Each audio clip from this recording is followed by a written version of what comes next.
Bonjour à tous et bienvenue dans cette nouvelle vidéo. Alors aujourd'hui on va voir quelques astuces pour apprendre à coudre quand on est débutante. Donc ce sont des petites astuces que moi j'ai appris au fur et à mesure pendant ma couture, pendant mes essais de couture, et donc je voudrais les partager avec vous pour que vous appreniez à coudre facilement sans refaire les mêmes erreurs que moi j'ai pu faire. Mais avant de commencer, vous pouvez télécharger ma boîte à outils de la parfaite couturière en cliquant dans le lien dans la description juste en dessous de cette vidéo ou bien sur le petit qui s'affiche en haut de l'écran.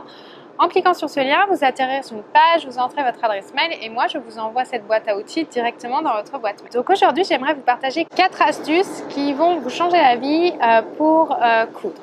Donc la première astuce, c'est utiliser des pinces plutôt que des épingles.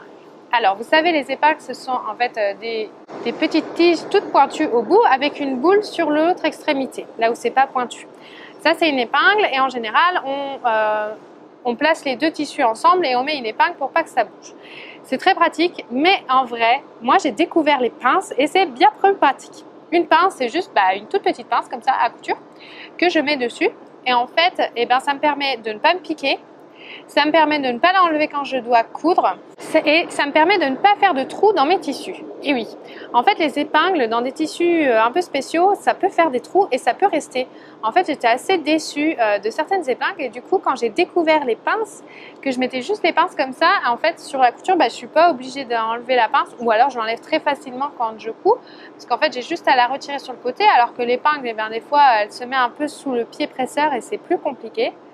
Donc du coup, je préfère les pinces parce que ça ne fait pas de trous. On ne se pique pas dedans aussi. Et puis en plus, on n'est pas obligé de les enlever quand on coud. Ou alors, on ne casse pas son aiguille sur une épingle parce que oui, ça m'est déjà arrivé de coudre en laissant les épingles et du coup que l'aiguille de la machine à coudre passe dessus et là, catastrophe, mon aiguille s'est cassée.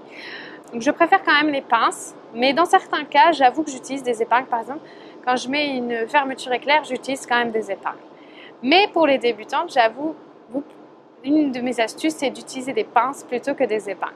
Deuxième astuce, c'est les pièces miroirs. Alors, ça, j'avais absolument rien compris au début quand j'ai commencé à coudre, mais je vais vous expliquer, c'est tout simple. Si vous avez déjà entendu ce terme et que vous ne savez pas ce que ça veut dire, je vais vous expliquer tout ça en détail, c'est pas compliqué. En fait, une pièce miroir, c'est par exemple la manche droite ou la manche gauche. C'est-à-dire que ce sont deux manches exactement identiques, sauf que c'est comme au tricot, il faut coudre, il faut tricoter d'un côté et sur l'autre il faut le tricoter dans l'autre sens. C'est-à-dire que ce sont des pièces totalement miroirs. C'est comme vos mains. Vos deux mains, elles sont miroirs en fait, l'une par rapport à l'autre. Donc vos manches, elles sont miroirs, vos jambes, elles sont miroirs, voilà. Donc ça, ce sont des pièces que l'on appelle miroirs en couture. Donc comment on fait? En fait, soit vous prenez votre papier à patron que vous posez sur le tissu et vous la découpez comme ça et ensuite vous retournez la pièce et puis vous la découpez également comme ça. Plus facile, pour être sûr de ne pas se tromper, vous pouvez plier votre tissu en deux, dans le sens du droit fil bien évidemment. Ensuite, tracez le patron sur un côté et vous découpez les deux pièces en même temps, les deux épaisseurs de tissu en même temps. Et comme ça, vous ferez une pièce miroir, rien qu'en découpant les deux épaisseurs de tissu ensemble. Troisième astuce que j'aimerais vous partager aujourd'hui, c'est quand on coud du tissu délicat, par exemple de la soie ou de la mousseline de soie ou des choses comme ça, de la popeline de coton qui sont vraiment assez délicates qu'on n'a pas du tout envie d'abîmer. Il y a une petite technique que j'ai découvert au fur et à mesure, c'est de mettre un morceau de scotch sous le pied presseur. En fait, si vous mettez sous le pied presseur, vous allez éviter que ce pied n'agrippe le tissu. Et donc, vous allez fluidifier l'avancée de votre tissu sous la machine à coudre. Et c'est beaucoup plus facile. Parce qu'en fait, le pied presseur, évidemment, il s'abîme à force. Même l'aiguille, elle s'abîme. Et donc, si vous mettez ce scotch en dessous, ou vous pouvez le mettre aussi sur les grilles en dessous, vous allez fluidifier le passage sans abîmer le tissu. Ça, c'est vraiment une astuce que j'ai découverte et que j'adore. Et enfin, quatrième astuce vraiment que je ne faisais pas au début et que finalement j'ai découvert et je ne peux plus m'en passer, c'est vraiment quand vous avez acheté un ciseau exprès pour le tissu, un ciseau vraiment métallique là pour le tissu, ne l'utilisez que pour le tissu. Vraiment. Découpez pas de papier avec, découpez que du tissu. C'est vraiment super important de faire ça. parce que sinon vous allez l'abîmer et puis en fait vous l'utiliserez moins longtemps pour votre tissu.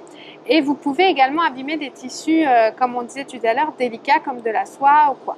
Donc vraiment utilisez que ce ciseau pour découper les tissus. Quand vous découpez des patrons, vous en utilisez un autre et un autre pour les fils. Donc utilisez des ciseaux dédiés, un pour le tissu, un pour le papier, un pour les fils. Comme ça, vous n'aurez jamais de problème et vous les utiliserez plus longtemps. Voilà donc mes 4 astuces pour débuter en couture. J'espère que cette vidéo vous a plu. Si elle vous a plu, vous pouvez mettre un petit like juste en dessous de la vidéo. Vous pouvez également vous abonner à ma chaîne YouTube en cliquant sur le bouton s'abonner juste en dessous de la vidéo également, ou regarder une des vidéos qui s'affichent autour de moi pour aller plus loin, pour apprendre à créer vos propres vêtements. Moi je vous remercie d'avoir regardé la vidéo et je vous dis à très vite.